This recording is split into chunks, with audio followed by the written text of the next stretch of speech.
think one of the big innovations that First Phosphate did is, we looked at not just the mine, but the mine as part of a downstream process, and the necessity to not just put something out of the mine and think somebody's going to buy it, but to be the whole part of that downstream process, not only to have partners in that process, but also to define the way those partners mesh together and to show the leadership downstream. That's what's really important, because at the end of the day, I start from the technology industry, so I'm looking at this as a technological product, which is the battery, and how do I get that produced all the way back into the mine? So we're very cognizant of that. So I think that it develops and shapes the mine. We've almost pulled the mine forward, as opposed to the mine just sitting there and figuring out what to do with it. We've pulled the mine forward into the whole downstream supply chain, so it's synergistically tied to the downstream, and that has a lot of cost advantages and operational advantages, and quite frankly, is the way of the future in these integrated supply chains. I mean, when we first started, people said, well, what you're doing, you're nuts, you're never going to make it. And then they said, well, okay, you're kind of getting lucky. And now they're kind of saying, well, maybe you're the model for the future. So I don't know. We shall see, but I don't know how to do it any other way. And it's going great. And, we're just loving it. And every day we just get up charged, and we got a great team around it, and everybody's very pumped. So I guess, we are doing some things right, but it is certainly not traditional, but it is also very traditional. Yeah, I mean, it's a really exciting market right now. I think people are starting to recognize really what's happening here in the tungsten space and why it's so important for the companies that are exploring for it. I laid out kind of the general supply demand macro side of things. 90% comes from the likes of China, Russia, and North Korea, which I think really further emphasizes the need for domestic sources of this key defense metal. A few more data points that are probably of interest is, number one, the U.S. has no domestic supply. It hasn't mined any primary tungsten for over 10 years now. And what we're seeing as of quite recent, and actually this is just as of a few weeks ago, in this trade war that seems to be escalating between the U.S. and some of the other kind of global countries, including China, we're seeing now restrictions that have come in affecting the tungsten market. And China explicitly, from the Ministry of Commerce there, has announced tungsten as an export restricted material to the U.S. plus a lot of other countries. The pricing of tungsten is increasing. Anyone you speak to who either buys or sells, the market is incredibly tight. There's just not enough material to go around when an 86% total global supplier restricts those exports outside its own country boundaries. So the market's getting really, really tight now. I think we're still very early days in the tungsten space, which is a key consideration here. We're just seeing prices start to tick up now, and it's very reminiscent of the antimony space. We have the capital here to go forward, but it's always advantageous to have more capital. We'd bring our production profile forward. We're on a pathway here to get to 100,000 ounce production in 3 to 4 years. But if we could bring that forward to 2 years, then it puts us in a much better position from a cash flow perspective. You're looking at developing another portal in another area, so effectively another mine, looking at trying to double our production target to 200,000 ounces. Well, it totally changes the production of or the scope of our project. And certainly in the last 2 years, junior markets have really struggled with capital. So many outflows from our traditional funders. And the traditional guys just have got empty pockets, or tell you, well, we can sell your stock and give the money back to you in a private placement. So it's not really optimal for taking projects forward. And I'm glad we're starting to see some change to that now. We're starting to see more capital coming in so projects can get up and going. And we've been very fortunate because we haven't been constrained by that. We've been able to take the project forward and really target a self-funding mechanism. I think in terms of what makes Cabral a little bit unusual is, look, the things I look for as an investor are as follows. The first thing I look for when I contemplate investing in a company is management. So on the management side, as we discussed earlier, we've been working in Brazil for a very long time.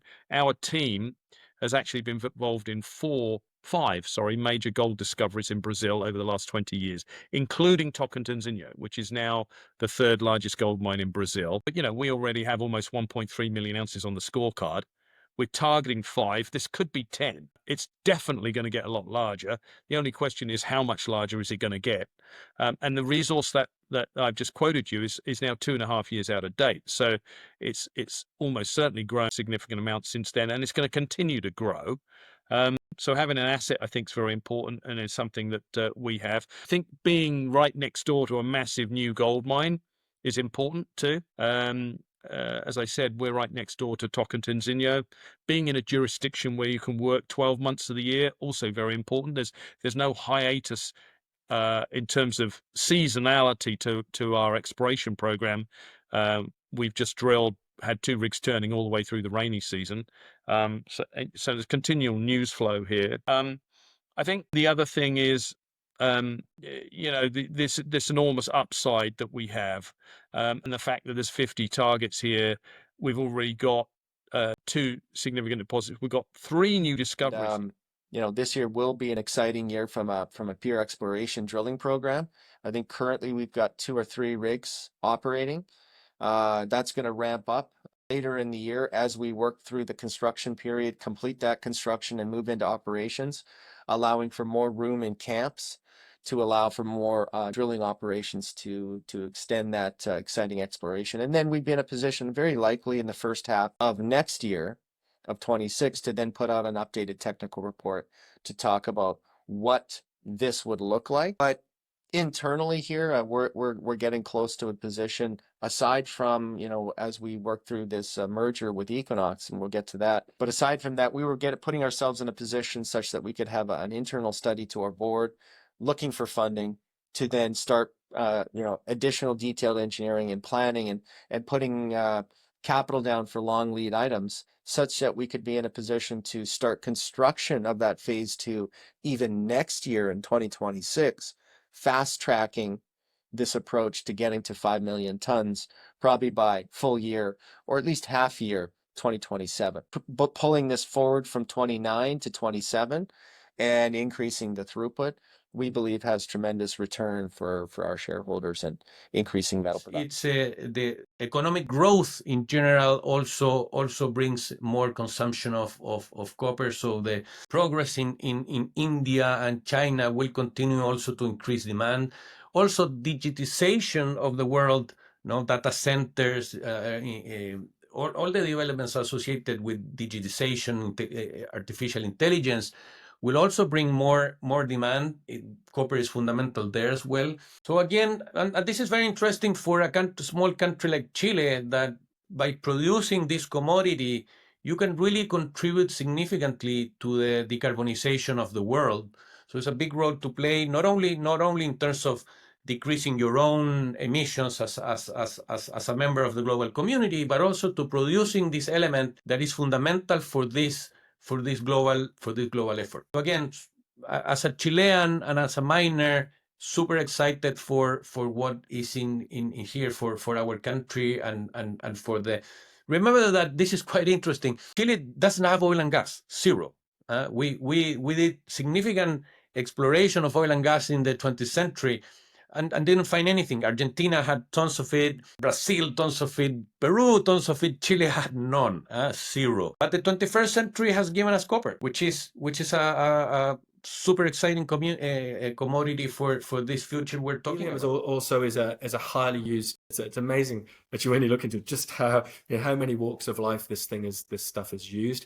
It's also quite rare. I mean, it's abundant in the universe. It's quite rare on Earth. It's produced in the earth and through some natural processes that are happening deep inside the earth. And in Australia in particular, Australia used to be a net exporter of helium until a couple of years ago, where it was produced as a sort of a byproduct of some natural gas production up in the Australian Northwest Shelf via Darwin. A couple of years ago, they stopped the production of that for a variety of reasons, mostly to do with the natural gas as opposed to the helium. So it means that Australia at the moment has no large-scale production of helium. So again, it's an open door if we can find some helium to produce it and sell it into the market. The hydrogen is difficult at scale to transport. Helium is relatively easier. You still potentially liquefy it and condense it, but it's a much smaller volumes compared to the hydrogen. So the market.